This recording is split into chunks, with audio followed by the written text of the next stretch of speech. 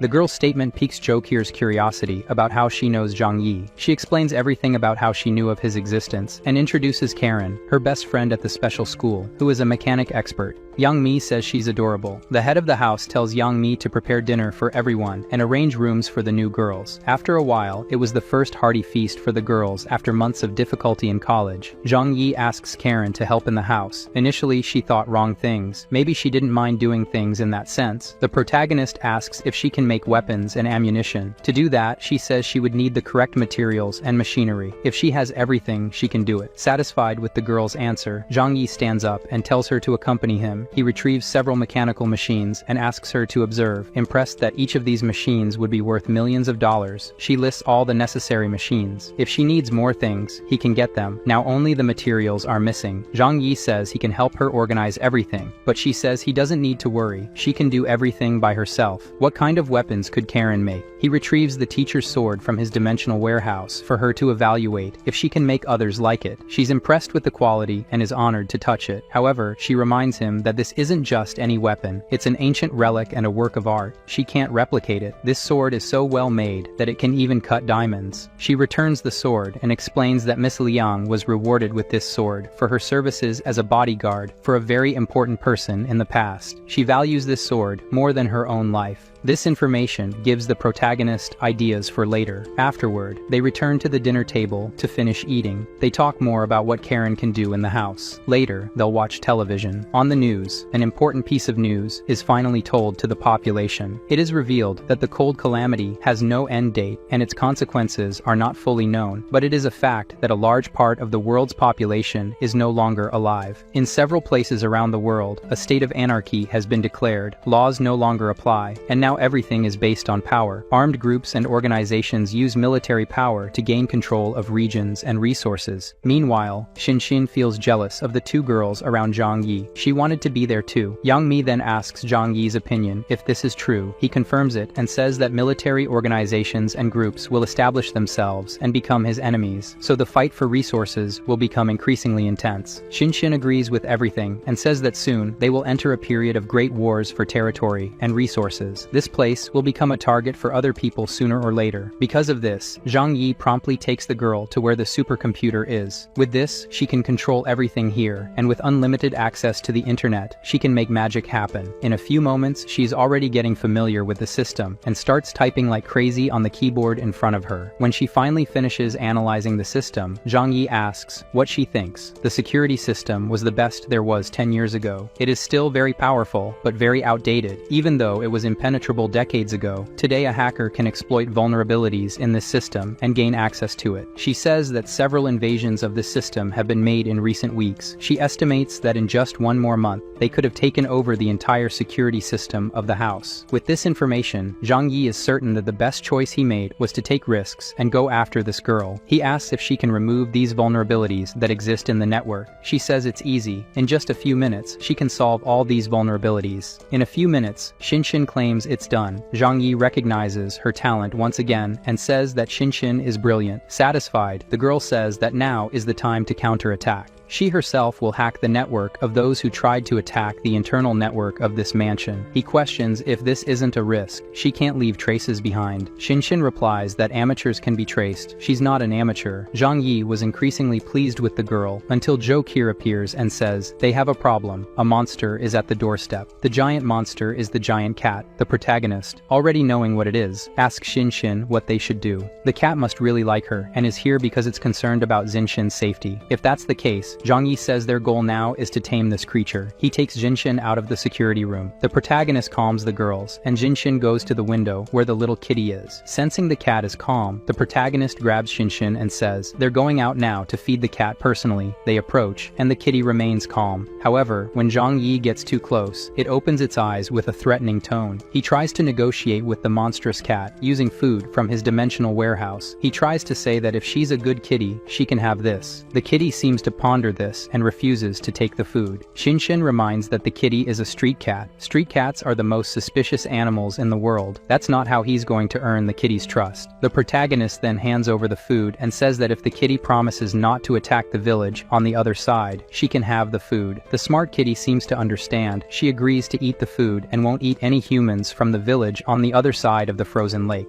After this agreement is made, he returns with Shinshin to the house, and then Zhou says something impressive happened. The little kitty simply shrank in size. This means she didn't become giant with the mutation. She gained the ability to become large with the mutation. This also helps them understand how a giant cat managed to feed by eating a few students in the academy. Obviously, she would shrink to eat. Additionally, Zinshin says this also explains the fact that the kitty could suddenly disappear, and not even the teacher could find her. Besides appearing without anyone noticing such a large cat approaching, Zhang Yi, observing the kitty, realizes she's injured from the fight, but she doesn't seem to care. Nonetheless, he says he'll try to administer medicine to try to gain the kitty's trust later. When night falls, the two girls go to sleep in their room. Karen says it feels like a dream. This morning they were cold and hungry at college. Tonight, they're in such a comfortable place, in a very cozy bed, with their bellies full of food. Embarrassed, Shinshin says, all this is thanks to Zhang Yi. Besides, he's very smart and resourceful. Being by his side is the safest place there is currently. She says they need more weapons and further strengthen the bunker, while they talk and brainstorm about what they could do to further improve their home. The night passes. The next day, very early in the morning, Karen goes to show her ideas to the protagonist and says she can do anything he wants. While in this mansion, everyone is happy and experiencing great pleasures. Those people left behind at college. The richest student managed to get in touch with his father, but the others couldn't contact anyone. Their families probably didn't survive. At least the monster cat didn't attack again. The boy asked his father to rescue everyone, and after waiting a few hours, this really happens. They heard noise and ran outside to see who had arrived. A group of people in a cart pulled by wolves had appeared. The teacher recognized them as military personnel with excellent cold weather equipment. The boy asks if they came on his father's orders. The men talk among themselves until finally, one man takes off his helmet. It was the boy's father. The boy was surprised because his father, who was once fat, was now thin and haggard. He hugged his father. He asks why his father took so long to come rescue him. Before his father can explain anything, the men ask where the supplies of this school are, because they know there must be many supplies stored here.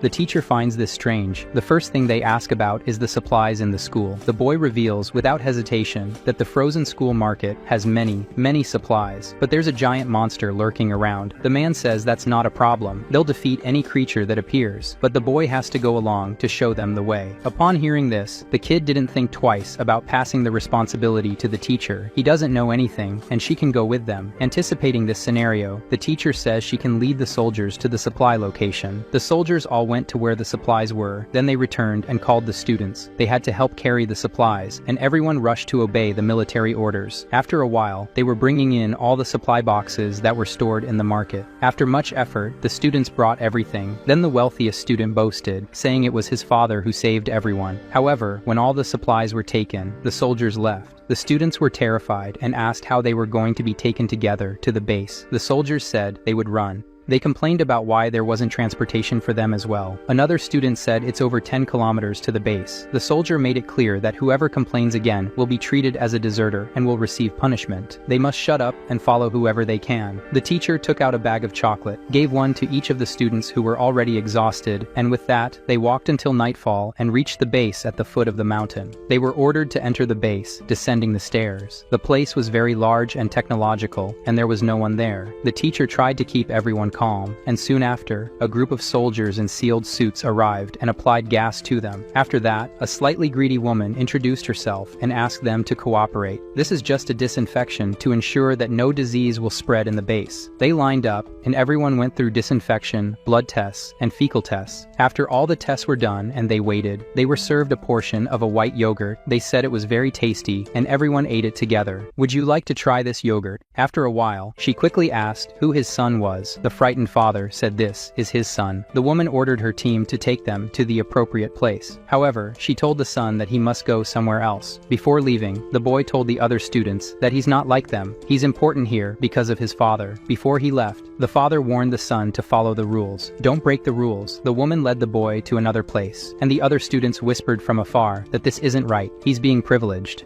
They finally arrived where the woman wanted. The large woman told the boy to take a bath. Without thinking twice, he did it. It had been 3 months since he had bathed. After coming out still with a towel, the boy widened his eyes. The greedy woman was in front of him, ready to work hard. She grabbed his hand and threw him on the bed. While things happened in this room, we go back to the other students, taken to another place to wear uniforms. A woman along with other armed soldiers said they were going to the place where they would work. They arrived at a place where there were bizarre bicycles with giant gears and people pedaling. This is where you will work. In these difficult times, you will work here all day to have food and a warm place to sleep. She also explained to them that the energy of the entire base is generated here, so their work is very important. Anyone who doesn't work to generate energy will go without food. The students cry in despair. How could they, who are such important people, do this? All the students enter a panic and ask the teacher to save them. They didn't deserve to go through this. The leader of the place says they can cry while they work. The teacher agrees and advises them not to be afraid. At least here, they will have protection and food. For now, they must go to work and obey orders, including herself. In the privileged student's room, he is destroyed. After the service, the father was at the door, waiting for everything to finish. He asked if everything went well. The large woman replied, yes, the boy is really his son. He's exactly like him. Very hardworking. In other words, his father's job was just to satisfy the needs of this large woman. That's why he's so thin and worn out. It's very tiring. She leaves and says she hopes his son continues to work hard, because it's very important for the base's prosperity. The boy lay down without believing what had happened. The father asks if he's okay, and if he didn't break anything in his body. Crying, he asks why his father didn't tell him before that this was how he had survived all this time. What happened to his job? The father replies that it's complicated. Things changed after the hard times came. He explains that after the beginning of the snowstorm, which they believed would last a short time, they discovered that mutant people with powers emerged. And over time, the hierarchy changed. People with powers became more relevant, and people who were only in lower political positions lost their space. For him to continue to stay safe here, it was necessary for him to work hard, very hard, with the lady who just left. And from now on, his son must take his place and work hard. Returning to the dormitory after an exhausting day of pedaling, everyone had sore glutes. They asked the teacher if they would have to work like this every day from now on. For the time being, yes, and they shouldn't complain about just having to work. That's how people live in the normal world too. However, they are not normal. They are the elite. Do important people have to work too? Why do they have to suffer? They want the teacher to come up with a solution so they don't have to work.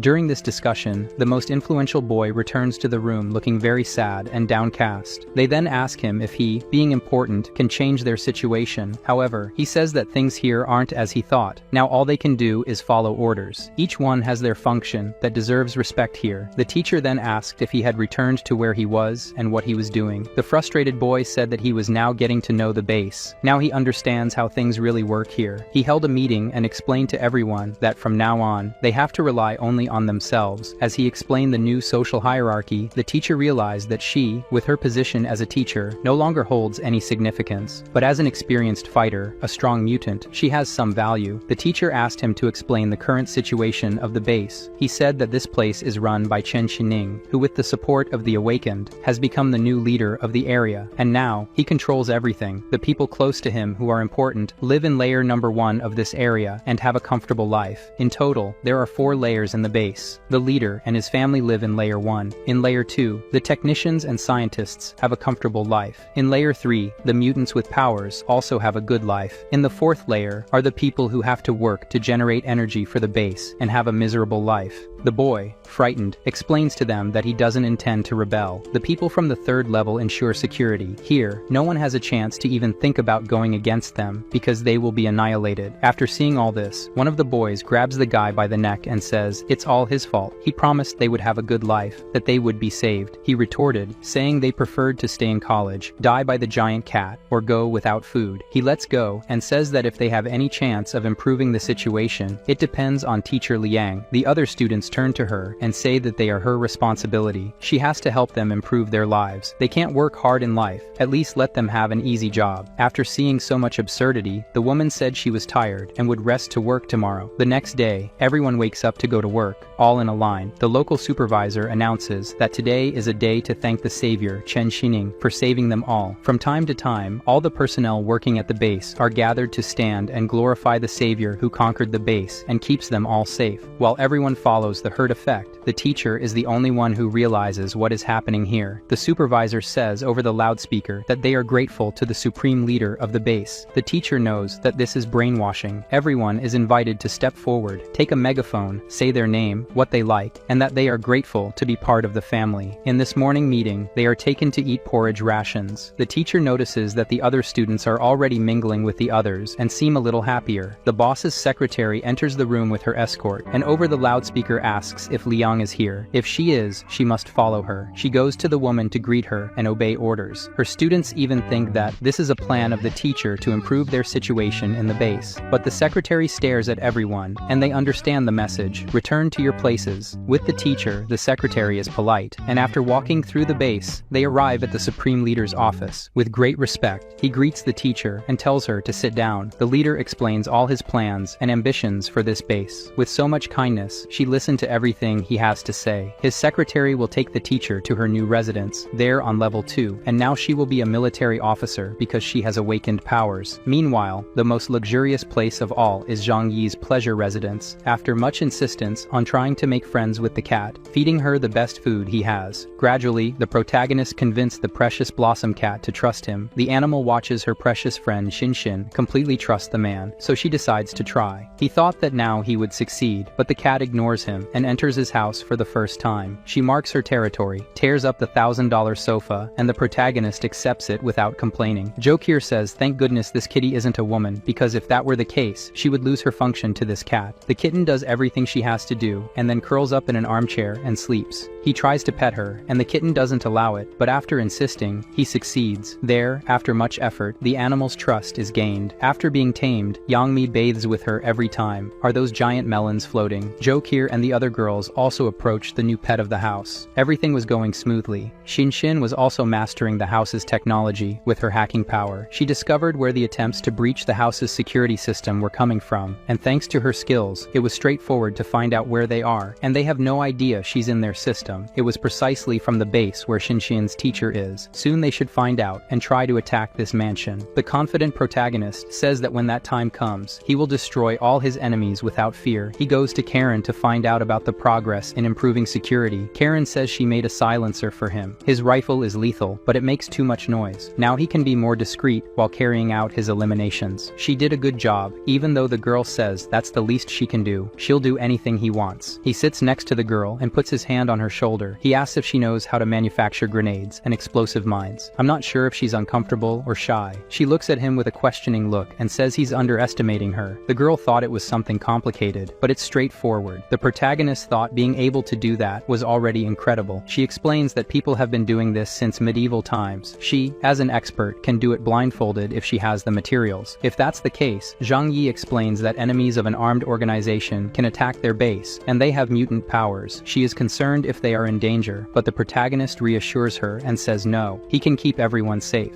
Furthermore, the protagonist says that since the first time he saw the girl, he felt a special affinity for her. The girl questions if this is really true. He just asks when he ever lied to her. He felt something for her. It's as if she were a sister he has to protect. These words leave her deeply sad, so she also has no chance of being something more to him. Zhang Yi strokes her face and says that as long as she works for him, she will have a safe life. The girl perks up again and says she will do everything he asks, without any restriction. Now Zhang Yi leaves the girl to work. He admits that his method is to make her totally devoted to him, to try to win his approval with the best possible work. He urgently needs her to pass weapons to him, to use against his new enemies. The next step was to contact Chun and Uncle Yu. He tells them that he discovered the existence of a fortress that will be a threat to him. These soldiers are already spreading out. They shouldn't reveal to anyone that they have special abilities. Uncle Yu and the otaku agree and will be careful as he asked. After warning the two, Zhang Yi affirms that the otaku is at greater risk. His people are situated between his base and the mysterious military base, so they will soon be the first to receive a visit from these people. The protagonist warns that if Chun is in danger, he can come to his mansion as quickly as possible. The reason for this is that someone with such incredible abilities like Chun cannot be left to die. Meanwhile, Chun was sure that they would not harm his people because they are just a farming village. I don't see why any organization would be interested in them. In the base of the West Mountain, which is 27 kilometers from Chun's village, two people leave the base, and their destination is to investigate the region where our protagonist is. A man and a girl prepare to travel, so he asks her if she thinks this snowstorm will end at some point. According to her, the cold will last a long time still. She says this could be God's last act to eliminate the sins of the earth. They hop on the sled and head toward their goal of investigating the district where the suspect Zhang Yi's base is. The condominium where the protagonist's base is located is after a frozen river. They won't go there now. They head off until they find a safe passage. Soon they are in front of Chun's village. They are impressed that behind the humble houses, there is a giant ice castle. Such a construction. They make noise at the entrance to the village, so the residents come out to see who's arriving. In these difficult times, everyone is an enemy. The woman is surprised that they are so prepared for the cold. When asked who they are, she introduces herself as government envoys on an official mission. After the village leader verifies if she is really the person she claims to be, the old man said they are welcome here. He also orders his people to treat these people very well. They are introduced to the important places in the village. One of the villagers, troubled by this, questions why the leader is welcoming these people. It's clear what they want from them. The old man counters by asking what is more important at the moment. It's not the food they have, it's the influence of the powerful people in this town. He convinces the people that providing food for them is a small price to pay to have an alliance with the military. The leader offered a banquet for the visitors. The girl says she is surprised at how well they can handle the snowstorm. They have plenty of food and can survive the cold. The leader boasts that it's all thanks to him. He ordered the snow castle to be built. The organization of the village's resources and food cultivation is all the responsibility of this old man. This makes the two soldiers admit that he is incredibly competent. One of the followers thinks their leader is a liar. He became the leader just a week ago. Everything he's talking about is the merit of the previous leader. The girl continues to extract information from the leader. She is curious about how they can produce so much food. The old man explains that before the snowstorm, their village was an agricultural one that produced 30% of the city's vegetables. Even after the snowstorm, they managed to keep the crops active. Before he finishes explaining something, it occurs to this idiotic old man that revealing all the secrets to these people is not advantageous. He changes his speech, saying that it's not as easy as he made it seem. Production has been deteriorating over time. This banquet is exaggerated because they are very important people. Then he changes the subject to this ice construction that he himself ordered to be made. The government would benefit greatly from having him as an ally. The old man orders more food to be brought and says they can eat as much as they want. More food like this makes the woman certain that he is hiding secrets, and they can be used by the mountain base. The leader questions whether the government knows when this ice storm will end, if they have any plan to solve this climate problem. The woman then says that what she has to tell now is secret. As she is in a good mood, she will reveal it to him. She says the government has an elaborate plan to solve the snowstorm, and it will soon be put into action. They become extremely excited to hear this, and the woman says everything is under the government's control. Then she asks if they noticed anything different happening to any villagers lately. This time, the old man was not foolish. He pretended not to know what they were talking about. She tells them that the government is gathering these people to rebuild the country, and also says that people who know information about other mutants can tell the organization and will receive credit for it. However, the old man thinks to himself that, without any real confirmation of the benefits, he won't reveal that Shounen is his mutant, but he asks for the girl's phone and says that if he learns any information, he will contact her himself to tell her. Changing her expression, the woman questions that she knows he is hiding something from his superiors. The old man, afraid, says he doesn't understand what she's talking about, and she insists that she knows something and is hiding it from them. Hiding information from the organization is a serious crime. With these threats, the old man changes his mind and goes to the woman. He just didn't tell before because his people don't know the person very well. She is curious about who he is. The old man replies that his name is Zhang Yi and that he lives on the other side of the river in a mansion. This really excites her. It's the name of the person they went out to investigate at the organization's request. She says to tell everything about this person. They will use this opportunity to get more information. The people then tell how the protagonist is a monster. They went there just to get some of his food, and he exterminated all their people. Half of the village was wiped out in the attack on his house across the lake. The old leader confirms this, and the people around him demonstrating their anger convinces the woman that this is true. Indeed, Zhang Yi is the mutant they are looking for. What she needs to know now is his face and his powers. However, they don't know this. Anyone who saw his face died. Anyone who saw his powers also died. In the end, the woman didn't get any real useful information. After talking, the two decide to leave, and they say that if the old man gets any information, he should report it immediately to her. As they move away, the first thing she does is notify the base that they found a people who have a lot of food and can be useful to them in the future. The man then questions why she lied so much to their people. She responds that it was for them to treat them as special guests. If it weren't for that, they wouldn't have the information and wouldn't have been treated well. He warns that when the people find out, they will be furious. But for her, that doesn't matter. The two spot the protagonist's mansion in the gated community on the other side of the river. The soldier says that, to keep such a large house heated and with so many supplies, he must be someone out of the ordinary. The woman then believes that he really must be behind the warehouse robbery. As that last news they received said, they prepare themselves. The man's power is to make big jumps. Carrying the woman on his back, they arrived right inside the enemy's property. They realize it's a luxury house of the highest standard. As impenetrable as a wall may be, the woman can get into anywhere. Her partner questions if it's safe for her to be alone. Wouldn't it be better to ask for reinforcements? She doesn't want to wait and says she will check first what's inside. Besides, he's just a normal person with powers. Her abilities are imperceptible to people. She crosses the bunker wall and enters the protagonist's house. Soon, she realizes everything is lit and heated. A bad feeling makes her hesitate. The person who lives here has a better life than the people in the first layer of her base. Could this Zhang Yi be more dangerous than the military base itself? He decides to go back to ask for reinforcements, but leaves a knife to signal that he's not safe, and leaves. She says the place is very strange. They should go back with reinforcements. The woman explains that the person who lives here is more prepared than they are. It would be impossible even for the elite of the mountain base to maintain such a comfortable and secure house. He must have many powers and unknown resources. Her ability is not good for combat. If she were noticed, it would be certain death. She mounts him, and they leave. While they were invading the enemy's base, inside his room, the cat noticed something and woke Zhang Yi up. He, with his weapon in hand, looks at the phone. There were no records of the security system. However, as the cat insists on leaving the room, he opens the door, and she goes straight to the knife left behind. Knowing that this came from outside, he checks the security system recordings from moments ago. Someone entered the house using a special ability. He becomes furious knowing that someone can invade his safe place and put his things at risk. Someone with this ability cannot exist. He tells the kitten that they will now go after the invaders. With his bulletproof vest and looking at the cameras, it wasn't long since they left here. The two soldiers on their snowmobile sled are on their way to the base to pass on the information. The woman says that what she is going to tell now is secret, but she's in a good mood and will reveal it to him. Zhang Yi is suspected of having stolen the Walmart warehouse, but no one knows how a single person could have done that. However, she suspects that he has some kind of ability that can hide things and somehow access them later, something like having access to another spatial dimension. That would explain everything he did. This type of ability is unprecedented. How can something so absurd exist? She agrees that if this is true, this is the most powerful ability for this world. For this information, they will be very well rewarded. She is eager to get to the base and tell everything to the leader. Her happiness is interrupted by a projectile that passes through her brain. Zhang Yi was as accurate as ever. Her panicked partner points in the direction the shot came from, but he was no longer there. Another shot happened, and this time he fled, taking his companion's body with him. Angry at having missed, he calms down again and knows how to dominate this situation. He jumps off the cat and says they have to kill these two no matter what happens. He orders the cat to attack in that direction. The hidden soldier, trying to get some information about who was attacking, doesn't know what to do now. A giant ball of fur comes rolling towards him. He protects his ally's body and narrowly dodges it. The trail of destruction shows how powerful this monster is. The Blossom Cat missed her attack and quickly returned to attack with her claws. The soldier took a gun out of his ass because he didn't have it with him before. During the fight, Zhang Yi fires rifle shots to hit the soldier, and then he jumps high. Now in the air, the protagonist is sure that he won't be able to escape the next shot. The soldier escaped a cat attack, and when he noticed a projectile coming towards him, he did his best to dodge it too. Unfortunately, he managed to dodge a rifle, but now from the next attack of the Blossom Cat, he was not able to. He swallowed his arm and left it stuck. This opportunity was seized by Zhang Yi, who perfectly hit his skull. The two people were lying in the snow, and the Blossom Cat wanted to say something to him. Zhang Yi, not understanding what she means, then realizes that the girl's body began to emanate a yellow energy. Curious about this, he goes to her and wonders if this has to do with the girl's powers. Trying to touch the girl, this energy flows into his body. He feels that it was the girl's powers that are now part of him. Very happy with this, he kisses the Blossom Cat. He picks up the girl's body to examine and puts it inside his storage space.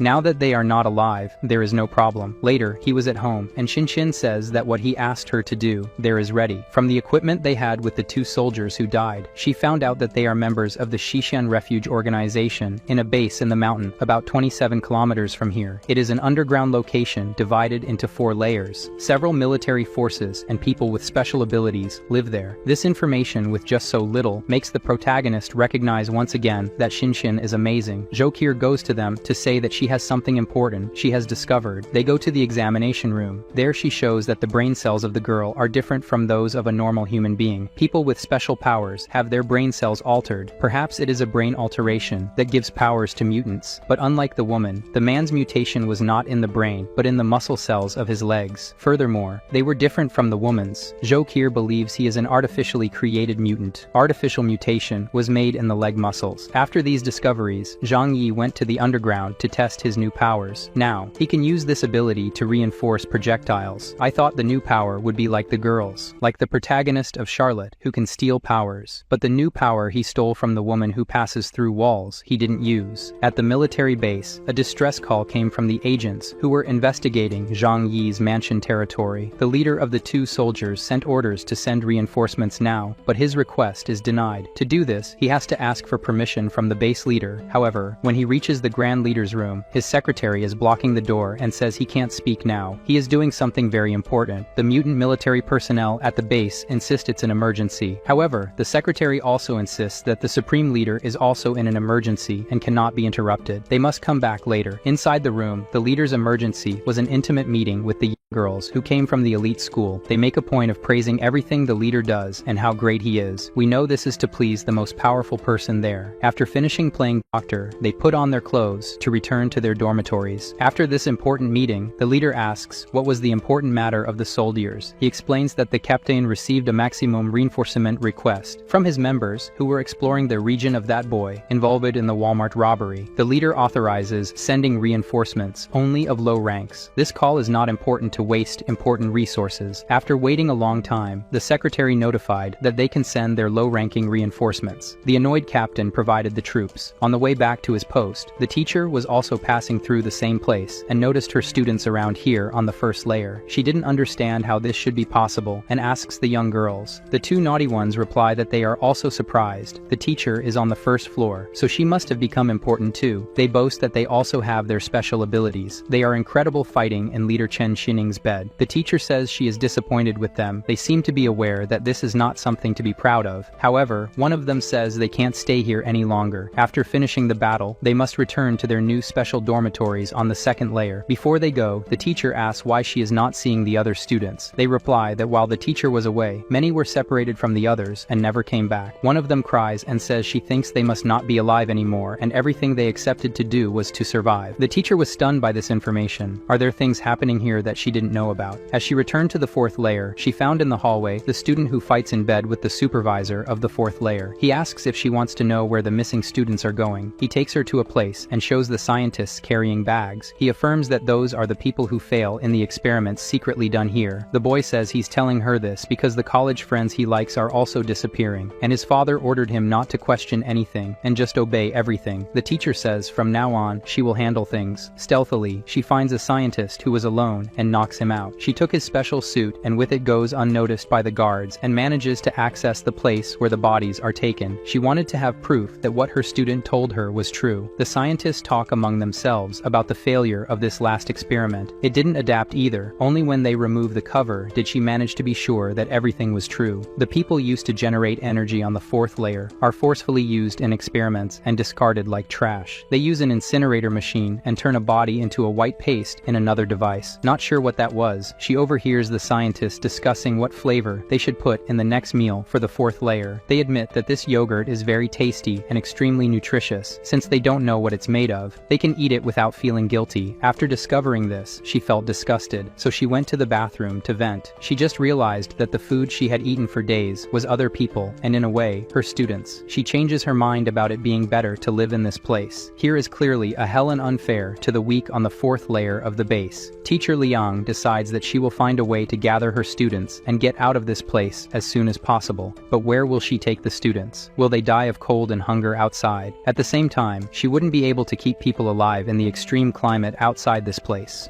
Meanwhile, that night the soldiers sent as reinforcements are in front of Zhang Yi's house. One of them was walking on the territory and triggered a trapline. Several pieces of him were scattered in the snow. The captain was furious about this and is sure that the culprit is the wretch living in that fortress. The noise of the explosion and now the gunfire made the protagonist realize they were being attacked. He ordered to activate Karen's new force field defenses. He has the strongest power, the two most incredible minds working for him. Zhang Yi watches through the window, satisfied with the result. His new opponents have finally arrived. The soldiers decide to search and disable all the traps hidden in the snow. The same thing Chun's village tried to do before, and now they met the same fate. Zhang Yi activated the remote explosives, and more soldiers went to visit Queen Elizabeth. The captain gets increasingly furious. The soldiers warn that they know nothing about the enemy. They've already lost many just in the first traps. They should ask for even more reinforcements. This would be a disaster for the captain. They are the reinforcement team that just arrived and they're asking for more reinforcements. So he ignores the advice and says they should keep advancing. Even though it's risky, he decides to continue the attack so they don't return empty-handed. As they advance, Yang Mi was worried that if they decided to continue, then did they find a loophole in security? Zhang Yi confidently says that he inspects this place almost every day and trusts Karen and Shinshin's work. There is no security loophole. She then questions why Zhang Yi doesn't attack them while they are busy with the traps. The protagonist replies that he wants to know what they are capable of. The soldiers gather and come to the conclusion that this refuge was made precisely to protect itself from human attacks. That miserable owner of this place should have known the world would descend into chaos. The captain's plan is to use explosives to make a passage into the house. A soldier manages to infiltrate and place several explosives while the homeowner watched calmly. Zhang Yi then says, it's time they had a lesson in facing their enemies. The man runs away from the house and then the explosives are activated. A strong explosion results in only a small hole that melted the snow around it. Upon investigation, they see that they hadn't even scratched the shelter's walls. If this is as they think, the only alternative is to dig a tunnel, as the top is indestructible. They give up trying to capture Zhang Yi alive, and it's ordered that the sniper eliminates the target. The protagonist has always been watching everything through the window. The sniper fires and misses the target. Besides not hitting the right place, the window glass was the most resistant there is and didn't even scratch. Zhang Yi was disappointed with the power of the threatening mutants from the military base of the West Mountain. This reaction of his was noticed by the soldiers. The man shouts that it's not fair. How How can that person have more incredible things than the government itself? The captain now accepts that unfortunately, it's impossible for them to succeed here. He orders everyone to retreat to the base immediately. Zhang Yi, upon realizing they are retreating, opens fire on them as well. The soldiers notice and fire in his direction, now that the enemy was exposed. This wasn't a mistake on Zhang Yi's part. He absorbed the projectiles into his alternate dimension and reflected the same projectiles back at them. The captain orders that they keep shooting, as it's a perfect opportunity. Everyone shoots at the same time. He absorbs all the projectiles with his left hand and shoots with the other. He was like an impossible to hit target and was quickly eliminating all the soldiers. Even with the target exposed, the captain orders everyone to forget the attack and just flee. That demon is a mutant and his powers are too mysterious. The mutants use their movement powers like the other soldier, but one of them is hit in the leg and can't continue fleeing with the others. The rest hide behind a pile of snow and order the wounded not to move. He throws a smoke grenade, which will prevent the demon from hitting them. Zhang Yi had previously absorbed a quantity of snow from an avalanche and now throws it onto the soldiers hidden in the smoke. Almost all of them are now dead. A few hours later, in the underground base, the leader received the report from the troops sent as reinforcements. They encountered a formidable enemy, and almost all the soldiers were killed. The leader, who previously disregarded the information about Zhang Yi, now has every reason to give it importance. His secretary informs him that the place where he now resides is a super-protected shelter that belonged to a millionaire named Wang Simon and was built 10 years ago. The leader, considering himself a Sherlock Holmes, deduces various things about Zhang Yi, who was once just a stock supervisor in a market, but now lives alone in an impenetrable base with more resources and luxuries than they have here in the military base in the mountains. When the first two soldiers fled and radioed that they had valuable news, he pursued the two stealth specialist soldiers and managed to eliminate them. This means he has a very big secret that cannot be discovered. The base leader now believes that all the resources from Walmart are in the boy's possession, so he is a source of nearly infinite food, and surely the boy's powers are related to being able to stockpile things with him. It's possible he has many more resources than the vanished warehouse. Now the man decides it's worth focusing all military forces on capturing these resources. The secretary warns that the base's internal resources are dwindling, and the resources from that boy could provide all the base residents with an abundant life for over 10 years. As a result, hundreds of soldiers were sent from the base, and they all arrived at Chun's village. The otaku called Zhang Yi to alert him about what was happening. Before the otaku could speak, the protagonist stated that an army must have arrived in his village with the aim of attacking the shelter on the other side of the frozen lake.